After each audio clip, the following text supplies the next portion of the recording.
গত কয়েকদিন পর কিন্তু ব্যাংক শেয়ার বাজারের লেনদেন আজকে সকালে 11টা থেকে শুরু হয়েছে। ব্যাংকের লেনদেন চলবে 11টা থেকে 3টা পর্যন্ত এবং শেয়ার বাজারের যে লেনদেনটি সেটি হবে 11 থেকে 2টা পর্যন্ত। আমরা সকাল থেকে দেখেছি যে সকাল 11টা থেকে ব্যাংকগুলো তাদের লেনদেন শুরু করে এবং গত কয়েকদিন যেসব গ্রাহক তাদের লেনদেন করতে পারেনি, টাকা জমা বা তোলা যে কার্যক্রমটি ছিল সেটি যে তারা পারেননি, তারা সকাল থেকেই ব্যাংকগুলোতে ভিড় করতে শুরু করেন এবং দীর্ঘ লাইনেও হলেও কার্যক্রম স্বাভাবিকভাবে পরিচালন করেন এবং তারা আমাদেরকে জানিয়েছেন যে অনেকের প্রয়োজনের জন্য তারা অর্থ এটিএম থেকে বা ব্যাংক থেকে তুলতে পারছিলেন না, যেটা এই আজকে এসে তারা সকাল সকাল সেই টাকাটি তুলে নিয়ে যাচ্ছেন এবং তাদের যে প্রয়োজনটা আছে সেটি তারা পূরণ করবেন। বাজারের অবস্থা যেই, সেই জন্য ওই 20,000 টাকা আছে, 20,000 টাকাই তুলতে আসছি। অফিস আদালত বলছে ইন্টারনেট চালু হয়েছে, এই কারণে আমরা কিছু টাকা পয়সা তুলতে পারতেছি। এরপরে আমরা এই যে এখন বেলা একটা কিছু সময় বেশি হয়েছে, আমরা শেয়ার বাজারে এসেছি।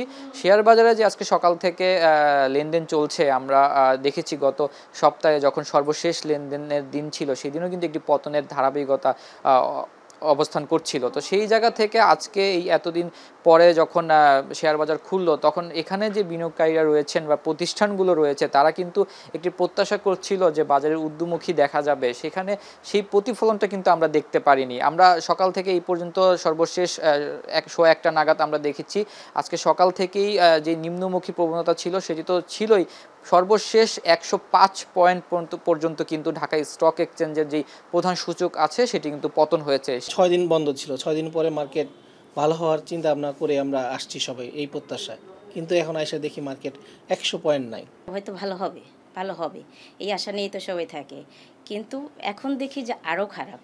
এখন তো মানুষ পুরো হতাশ। ব্রোকারেজ হাউসগুলোতে খুব সীমিত বিনিয়োগকারীরা লেনদেনে এসেছেন, বেশিরভাগই ফোনে বা মেসেজের মাধ্যমে তারা তাদের যে লেনদেনের বিষয়গুলো তারা ব্রোকারেজ হাউসকে জানাচ্ছেন এবং তারা সেইভাবে লেনদেন করছে। তবে আজকে ব্যাংকগুলোর 50% শাখা খোলা রয়েছে, যে কারণে কিছু এলাকাগুলোতে ব্রাঞ্চ বন্ধ থাকায় অনেক গ্রাহক পরবর্তীতে অন্য ব্রাঞ্চে যাওয়া প্রয়োজন পড়ছে, যে কারণে সেই বিষয়ে তারা একটু অনেকে জানেন না সাধারণ গ্রাহক আসলে কোন ব্রাঞ্চগুলো খোলা রয়েছে, কারণ এটা একমাত্র বাংলাদেশ ব্যাংক বলে দিয়েছে 50% খোলা থাকবে, তবে নির্ধারণ করেছে সেই ব্যাংকের প্রধান শাখা। তো এই ছিল আমার কাছে এই মুহূর্তে ব্যাংক শেয়ার বাজারের সর্বশেষ তথ্য।